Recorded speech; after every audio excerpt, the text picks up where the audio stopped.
ನಮಸ್ತೆ, Anvay kitchen and ಕ್ರಿಯೇಷನ್ಸ್ಗೆ ಸ್ವಾಗತ. Friends, ಇವತ್ತು ಮಾವಿನ ಹಣ್ಣಿನ ರಸಮಲಾಯಿಯನ್ನು ಯಾವ ರೀತಿ ಮಾಡೋದು ಅಂತ ನೋಡೋಣ. ವಿಡಿಯೋ ನೋಡೋದಕ್ಕೂ ಮುಂಚೆ ಚಾನಲ್ಗೆ ಸಬ್ಸ್ಕ್ರೈಬ್ ಮಾಡದೆ ನೋಡ್ತಾ ಇದ್ದರೆ ಪ್ಲೀಸ್ ಸಬ್ಸ್ಕ್ರೈಬ್ ಮಾಡಿಕೊಂಡು ಸಪೋರ್ಟ್ ಮಾಡಿ.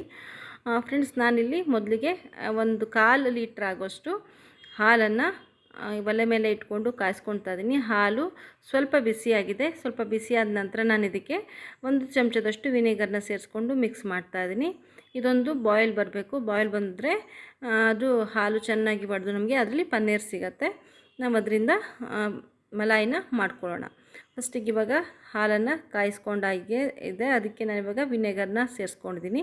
ವಿನೆಗರ್ ಇಲ್ಲ ಅಂತಂದರೆ ನೀವು ನಿಂಬೆ ಹಣ್ಣಿನ ರಸವನ್ನು ಕೂಡ ಸೇರಿಸ್ಕೊಂಡು ಈ ರೀತಿ ರೆಡಿ ಮಾಡ್ಕೊಳ್ಬೋದು.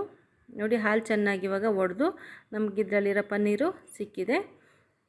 ಇವಾಗ ಇದನ್ನು ನಾನು ಒಂದು ಸ್ಟ್ರೈನರ್ ಮೇಲೆ ಇಟ್ಕೊಂಡು ಬಟ್ಟೆ ಹಾಕಿ ಅದನ್ನು ಸೋಯಿಸ್ಕೊಳ್ಳೋಣ. ತುಂಬ ಸುಲಭವಾಗಿ ಬೇಗ ಮಾಡುವಂಥ ಒಂದು ರೆಸಿಪಿ. ತುಂಬ ಟೈಮು ಇದಕ್ಕೆ ಬೇಕಾಗೋದಿಲ್ಲ. ಮಾವಿನ ಹಣ್ಣಿನ ಸೀಸನ್ನಲ್ಲಿ ಖಂಡಿತವಾಗಿಯೂ ಈ ರೆಸಿಪಿಯನ್ನು ಮಾಡ್ಕೊಳ್ಳಿ ಫ್ರೆಂಡ್ಸ್, ತುಂಬ ಚೆನ್ನಾಗಿರುತ್ತೆ. ನೋಡಿ, ಇವಾಗ ಒಂದು ಸ್ಟ್ರೈನರ್ ಮೇಲೆ ಒಂದು ಕಾಟನ್ ಬಟ್ಟೆಯನ್ನು ಹಾಕ್ಕೊಂಡಿದ್ದೀನಿ. ಇವಾಗ ನಾನು ರೆಡಿ ಮಾಡಿದಂಥ ಹಾಲನ್ನು ಏನು ಓಡಿಸ್ಕೊಂಡ್ವಲ್ವ ಅದನ್ನು ಹಾಕ್ಕೊಂಡು ಅದರ ಮೇಲೆ ಸ್ವಲ್ಪ ತಣ್ಣೀರನ್ನು ಕೂಡ ಸೇರಿಸ್ಕೊಳ್ಳೋಣ. ಹಾಕ್ಕೊಂಡು ಇವಾಗ ಚೆನ್ನಾಗಿ ಅದನ್ನು ಹಿಂಡಿ ಅದರಲ್ಲಿರುವಂಥ ನೀರಿನ ಅಂಶವನ್ನೆಲ್ಲ ತೆಕ್ಕೊಂಡು ಗಟ್ಟಿಯಾಗಿರುವ ಪನ್ನೀರನ್ನು ತೊಗೊಳ್ಬೇಕು. ಇದು ಸ್ವಲ್ಪ ಬಿಸಿಯಾಗಿರುತ್ತೆ. ನಿಧಾನವಾಗಿ ಈ ರೀತಿ ಮಾಡ್ಕೊಳ್ಳಿ. ಫುಲ್ಲು ಸ್ವಲ್ಪ ಈ ಥರ ಹಿಂಗೆ ಮಿಕ್ಸ್ ಮಾಡಿದ್ರೆ ಅದರಲ್ಲಿ ಗಟ್ಟಿಯಾಗಿರೋ ಪನ್ನೀರ್ ಸಿಗುತ್ತೆ. ಇವಾಗ ಇದನ್ನು ನಾವು ಹಾಗೆ ತಣ್ಣಗಾಗಲಿಕ್ಕೆ ಮತ್ತು ಅದರಲ್ಲಿರೋ ನೀರು ಹೋಗಲಿಕ್ಕೆ ಬಿಟ್ಬಿಡೋಣ. ಇವಾಗ ನೆಕ್ಸ್ಟ್ ನಾವು ಇದು ತಣಿಯೋ ಅಷ್ಟರಲ್ಲಿ ಒಂದು ಮಾವಿನ ಹಣ್ಣನ್ನು ಕಟ್ ಮಾಡ್ಕೊಳ್ಳೋಣ. ಮಾವಿನ ಹಣ್ಣನ್ನು ನೀಟಾಗಿ ವಾಶ್ ಮಾಡ್ಕೊಂಡಿದ್ದೀನಿ ನಾನು. ವಾಶ್ ಮಾಡಿಕೊಂಡು ಇವಾಗ ಅದರಲ್ಲಿರುವಂತಹ ಪಲ್ಪನ್ನೆಲ್ಲ ತೆಕ್ಕೊಂಬಿಡೋಣ. ನೀಟಾಗಿ ಈ ರೀತಿ ಕಟ್ ಮಾಡ್ಕೊಳ್ಬೇಕು. ನಾನಿಲ್ಲಿ ಒಂದು ಮಾವಿನ ಹಣ್ಣನ್ನು ಬಳಸ್ಕೊಂಡಿದ್ದೀನಿ. ಯಾವುದೇ ಮಾವಿನ ಹಣ್ಣನ್ನಾದರೂ ನೀವು ಉಪಯೋಗಿಸ್ಬೋದು ಇದಕ್ಕೆ.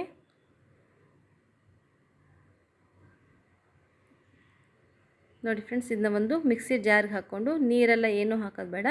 ಈ ಹಣ್ಣಿನ ಪಲ್ಪನ್ನು ಅಷ್ಟು ತೆಕ್ಕೊಂಡು ನಾವು ಒಂದು ಸತಿ ಮಿಕ್ಸಿ ಮಾಡಿಕೊಂಡ್ರೆ ಸಾಕು. ನೀವು ಜಸ್ಟ್ ಈ ಹಣ್ಣಿನ ಪಲ್ಪನ್ನು ತೆಕ್ಕೊಂಡು ಎಲ್ಲವನ್ನು ಇದೇ ರೀತಿ ಮಿಕ್ಸಿ ಜಾರಿಗೆ ಹಾಕ್ಕೊಂಡಿದ್ದೀನಿ. ನಾನು ಒಂದು ಹಣ್ಣನ್ನು ತೊಗೊಂಡಿದ್ದೀನಿ, ಅದನ್ನು ನೀರು ಹಾಕದೆ ಹಾಗೆ ಪೇಸ್ಟ್ ಮಾಡ್ಕೊಂಬಂದಿದ್ದೀನಿ. ಈ ಕಡೆ 1 ಲೋಟ ಆಗೋಷ್ಟು ಹಾಲನ್ನು ಕಾಯಿಸ್ಕೊತಾ ಇದ್ದೀನಿ. ನಾನಿಲ್ಲಿ 1 ಲೋಟ, ಈ ಗ್ಲಾಸಲ್ಲಿ 1 ಲೋಟದಷ್ಟು ಹಾಲನ್ನು ಹಾಕ್ಕೊಂಡಿದ್ದೀನಿ. ಅದಕ್ಕೆ 1 ಚಮಚದಷ್ಟು ಸಕ್ಕರೆಯನ್ನು ಕೂಡ ಸೇರಿಸ್ಕೊಳ್ತಾ ಇದ್ದೀನಿ. ಹಾಲು ಬಿಸಿ ಆಗ್ತಾಯಿದೆ. ನೋಡಿ, ಬಿಸಿ ಆಗ್ತಾಯಿದೆ. ಇವಾಗ ಮಾವಿನ ಹಣ್ಣಿನ ಪಲ್ಪನ್ನು ಹಾಕ್ಕೊತಾ ಇದ್ದೀನಿ. ಗ್ಯಾಸನ್ನು ಆಫ್ ಮಾಡ್ಕೊಂಬಿಡಿ. ಆಫ್ ಮಾಡಿಕೊಂಡು ಸ್ವಲ್ಪ ಕೂಲ್ ಆದಮೇಲೆ ಹಾಕಿದ್ರೆ ಒಳ್ಳೆಯದು. ನಾನು ಸ್ವಲ್ಪ ಬಿಸಿಯಾಗಿರುವಾಗಲೇ ಹಾಕಿಬಿಟ್ಟಿದ್ದೀನಿ.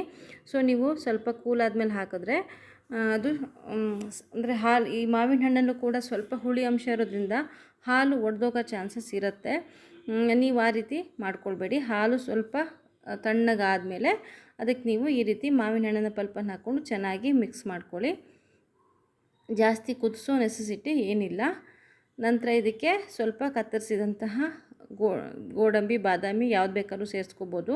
ನಾನಿಲ್ಲಿ ಬರೀ ಬಾದಾಮಿಯನ್ನು ಸೇರಿಸಿ ಮಿಕ್ಸ್ ಮಾಡಿ ಅದನ್ನು ಚಿಲ್ಲಾಗಲಿಕ್ಕೆ ಫ್ರಿಜ್ನಲ್ಲಿ ಇಟ್ಕೊತಾ ಇದ್ದೀನಿ.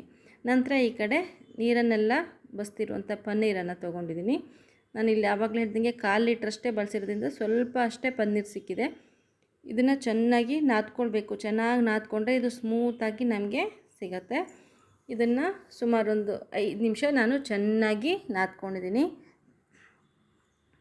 ಚೆನ್ನಾಗಿ ನಾದಿದ ಮೇಲೆ ಒಂದು ಸ್ಮೂತಾಗಿರೋ ಡೋ ಸಿಗುತ್ತೆ ನಮಗೆ. ಅದನ್ನು ಚಿಕ್ಕ ಚಿಕ್ಕದಾಗಿ ಉಂಡೆಗಳನ್ನಾಗಿ ಮಾಡ್ಕೊಳ್ಳೋಣ. ನೋಡಿ, ನಿಮ್ಗೆ ಯಾವ ಸೈಜಿ ಬೇಕೋ ಆ ಸೈಜಿ ಮಾಡ್ಕೊಳ್ಬೋದು. ಇದು ಇವಾಗ ಚಿಕ್ಕದಾಗಿದೆ ಅಂತ ನಿಮಗೆ ಅನಿಸುತ್ತೆ, ಬಟ್ ಅದನ್ನು ನಾವು ಮತ್ತೆ ಇನ್ನೊಂದು ಸತಿ ಬೇಯಿಸಬೇಕಾಗತ್ತೆ. ಆವಾಗ ಅದು ಸ್ವಲ್ಪ ದಪ್ಪನಾಗಿ ನಮಗೆ ಸಿಗತ್ತೆ. ಚೆನ್ನಾಗಿ ಎಲ್ಲವನ್ನು ಕೂಡ ನೋಡಿ ಈ ರೀತಿಯಾಗಿ ನಾನು ಮಾಡಿಟ್ಕೊಂಡಿದ್ದೀನಿ. ನಾನು ಮಾಡಿದ ಕ್ವಾಂಟಿಟಿಗೆ ಸುಮಾರು 6 ಇಲ್ಲಿ ಮಲಾಯಿಗಳು ಸಿಕ್ಕಿದೆ. ಈಗ ಒಂದು 1/4 ಲೋಟ ಅಷ್ಟು ನೀರು ಹಾಕಿ ಅದಕ್ಕೆ ಸುಮಾರು ಒಂದು 2 ಚಮಚದಷ್ಟು ಸಕ್ಕರೆ ಹಾಕ್ತಾಯಿದ್ದೀನಿ ನಾನು. ನಿಮ್ಗೆ ಬೇಕು ಅಂತಂದರೆ ಜಾಸ್ತಿನೂ ಹಾಕ್ಕೊಳ್ಬೋದು. ನಾನು 1-1.5 ಚಮಚದಷ್ಟು ಸಕ್ಕರೆಯನ್ನು ಸೇರಿಸ್ಕೊಂಡಿದ್ದೀನಿ ಅಷ್ಟೇ. ಇದು ಈ ಪನ್ನೀರಿಗೆ ನಾವು ಬೇಯಲಿಕ್ಕೆ ಹಾಕ್ತೀವಿ ಇದಕ್ಕೆ, ಅದನ್ನು ಸ್ವಲ್ಪ ಸ್ವೀಟ್ ಅಂಶ ಅದರಲ್ಲಿ ಬರಲಿ ಅನ್ನೋ ಕಾರಣಕ್ಕೆ ಹಾಕಿದ್ದೀನಿ. ನೀವು ಬೇಕಿದ್ದರೆ ಜಾಸ್ತಿ ಸಕ್ಕರೆನೂ ಹಾಕಿ ಬೇಯಿಸ್ಕೊಳ್ಬೋದು. ನಂತರ ಈ ನೀರು ವೇಸ್ಟ್ ಆಗುತ್ತೆ, ಅದಕ್ಕೋಸ್ಕರ ನಾನಿಲ್ಲಿ 1-1.5 ಚಮಚದಷ್ಟು ಅಷ್ಟೇ ಸಕ್ಕರೆಯನ್ನು ಬಳಸ್ಕೊತಾ ಇದ್ದೀನಿ. ಇವಾಗ ನೀರು ಬಾಯ್ಲ್ ಆಗ್ತಾಯಿದೆ. ಮಾಡಿದಂತಹ ಪನ್ನೀರಿನ ಉಂಡೆಗಳನ್ನ ಇದರೊಳಗೆ ಹಾಕ್ಕೊಂಡು ಲಿಡ್ ಕ್ಲೋಸ್ ಮಾಡಿಕೊಂಡು ಒಂದು 5-6 ನಿಮಿಷ ಬೇಯಿಸ್ಕೊಂಡು ಸಾಕು. ನೋಡಿ ಇವಾಗೆಲ್ಲ ಎಷ್ಟು ಚೆನ್ನಾಗಿ ಉಬ್ಕೊಂಡು ಡಬಲ್ ಆಗಿದೆ ಅಲ್ವಾ. ಇದನ್ನು ನಾವು ಇವಾಗ ಗ್ಯಾಸನ್ನು ಆಫ್ ಮಾಡಿಕೊಂಡು ತೆಗೆದು ಇಟ್ಕೊಂಡ್ಬಿಡೋಣ. ಆವಾಗಲೇ ನಾನು ಚಿಲ್ಲಾಗಲಿಕ್ಕೆ ಇಟ್ಟಿದ್ದಂಥ ಮಾವಿನ ಹಣ್ಣು ಮತ್ತು ಹಾಲು ಹಾಕಿ ಏನು ಮಾಡಿದ್ನಲ್ಲ ಪಲ್ಪು, ಅದಕ್ಕೆ ಸ್ವಲ್ಪ ಏಲಕ್ಕಿ ಪೌಡ್ರನ್ನ ಸೇರಿಸ್ಕೊಂಡು ಮಿಕ್ಸ್ ಮಾಡಿಕೊಂಡು ಇಟ್ಕೊತಾ ಇದ್ದೀನಿ. ಇದು ಫುಲ್ಲು ಚಿಲ್ಲಾಗಿದೆ.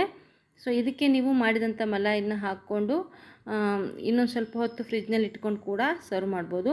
ಅಥವಾ ನೋಡಿ ಇವಾಗ ರೆಡಿ ಮಾಡಿದ ತಕ್ಷಣ ಈ ರೀತಿ ಬೌಲ್ಗೆ ಹಾಕ್ಕೊಂಡು ಚಿಲ್ಲಾಗಿರುವಂತಹ ರಸವನ್ನು ಕೂಡ ಮಾವಿನ ಹಣ್ಣಿನ ಪಲ್ಪಿನನ್ನು ಏನು ಮಾಡಿದ್ನಲ್ಲ ಅದನ್ನು ಕೂಡ ಹಾಕಿ ಸರ್ವ್ ಮಾಡ್ಬೋದು.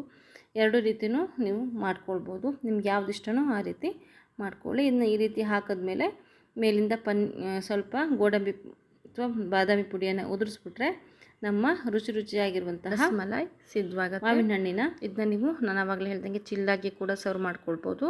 ಅಥವಾ ಈ ರೀತಿ ನೀವು ಮಾಡಿದ ತಕ್ಷಣ ಮಲಾಯಿನ ಹಾಕ್ಕೊಂಡು ಕೂಡ ಸರ್ವ್ ಮಾಡ್ಕೊಬೋದು. ವಿಡಿಯೋ ಇಷ್ಟ ಆಗಿದೆ ಅಂತ ಭಾವಿಸ್ತೀನಿ ಫ್ರೆಂಡ್ಸ್. ಇಷ್ಟ ಆಗಿದ್ದರೆ ಖಂಡಿತವಾಗಿಯೂ ಲೈಕ್ ಮಾಡಿ, ಶೇರ್ ಮಾಡಿ, ಕಾಮೆಂಟ್ಸ್ ಮಾಡಿ. ಹಾಗೆ ಚಾನಲ್ಗೆ ಸಬ್ಸ್ಕ್ರೈಬ್ ಮಾಡದೆ ವಿಡಿಯೋ ನೋಡ್ತಾ ಇದ್ದರೆ ಪ್ಲೀಸ್ ಸಬ್ಸ್ಕ್ರೈಬ್ ಮಾಡಿಕೊಂಡು ಸಪೋರ್ಟ್ ಮಾಡಿ. ಹೀಗೆ ನಾನು ಮತ್ತೊಂದು ಯಮ್ಮಿಯಾಗಿರುವಂಥ ರೆಸಿಪಿಯೊಂದಿಗೆ ಸಿಗ್ತೀನಿ. Thank you for watching.